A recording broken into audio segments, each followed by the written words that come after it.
উন্নয়নশীল রাষ্ট্রের বাজেটে খেলাপি ঋণ থাকবেই, তবে সরকারের কর্মদক্ষতার কারণে খেলাপি ঋণ কখনো আমাদের প্রতিবন্ধকতা হয়নি।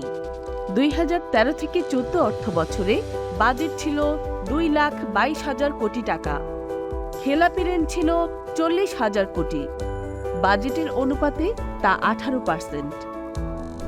একযুগে বাজেট বেড়েছে 4 গুণ, সেই তুলনায় খেলাপি ঋণ বাড়েনি তেমন।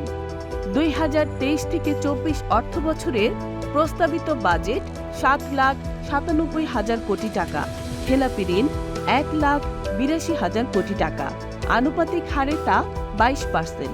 2018 থেকে 19 অর্থ বছরেও খেলাপি ঋণ ছিল 20%।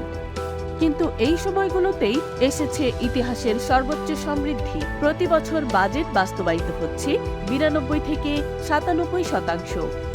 এবারও বাজেট বাস্তবায়নে সরকার দৃঢ় প্রতিজ্ঞ।